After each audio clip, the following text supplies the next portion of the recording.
And let them understand. And down there. Very nice. Thank you. Look at this macaque. And obviously the scented brand. This is the direct express to her long. Let's finish getting ready. Let's. What will it be? As I say, on behalf of the order, the Pacific Cafe of Chromatic Arts, we present to you the tales of Beedle the Bard. We are a group of classically trained performers and actors, constantly looking to perfect our artistry. We certainly don't do it for the money. Absolutely not. We do not accept payment. This is about art. Ladies and gentlemen, the Wizarding World is filled with tales of courage, gallantry, Friendship and explosives! What? Oh! And then love! And Some others, famous other tales, come back within 500 years here. His name is Beedle the Bard. When he had one of the most luxuriant beers. I hardly think that they care about his views. Luxuriant beer? Truth be told, I would wager the Greek gods all stacked with galleons that there is not a child raised in the wizarding world today who doesn't know about the tales of Beedle the Bard. what about the warlock's hair and heart? The wizard in the hopping pot That's and the gaggling snot. I am not quite finished. I would like to continue with all my patience runs out. Look at that, bitch. What's that, Sam? Expect his patience running out. Oh, yeah. Sorry. Let's do what we came here to do. What's that? Right. Theater! Ulysses. Well, What story are we telling? Got it.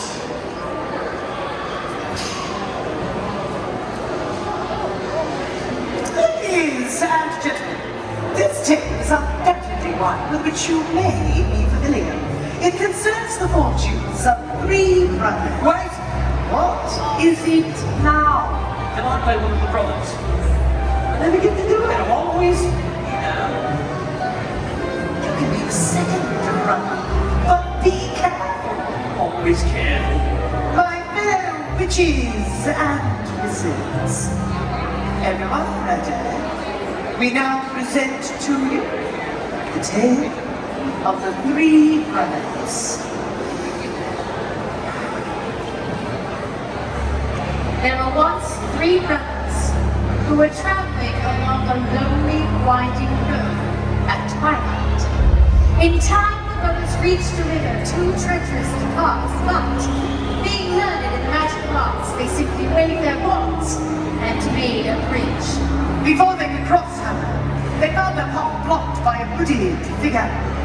It was Death, and he felt cheated because travelers usually drowned in the river. But Death was cunning. He pretended to congratulate the three brothers on their magic and said that each had earned a prize for having been clever enough to evade him. The youngest brother, who was a combative man, asked for one more powerful than any in existence, a one which was always with duels for its owner. So Death fashioned him one from an elder tree that grew nearby. And the second brother, who was an arrogant man, decided that he wanted to humiliate Death's further and asked for the power to recall others from death. So Death picked up a stone on the riverbank and gave it to him. Finally, Death turned into the third brother. A humble and wise man, he did not trust Death. So he asked for something that would enable him to go forth from that place without being followed by Death. And Death most unwillingly handed over his own cloak of invisibility. In due course, the brothers separated, each for his own destination. The first brother traveled to a distant village where he sought out a wizard with whom he had once quarreled. Naturally, with the elder wand as his weapon, he could not fail to win the duel that followed. Leaving his enemy upon the floor, the oldest brother proceeded to an inn, where he boasted loudly of powerful one he had snatched from death himself, and of how it made him invincible. But that very night, another wizard crept upon the oldest brother as he lay upon his bed, whereupon he stole the wand and with it the brother's life. So death took the first brother for his death. Meanwhile, the second brother took the stone that had the power to recall the dead and turned it thrice in hand.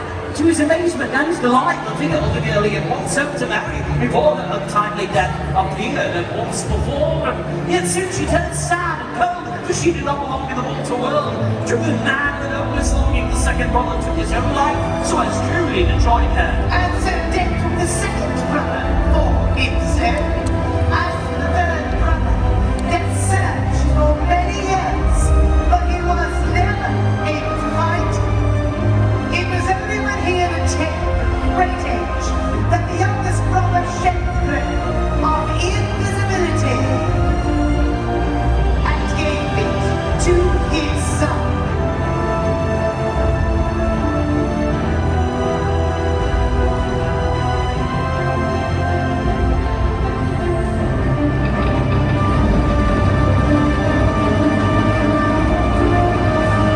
He had greeted death as an old friend and went with him gladly, departing this life as equals.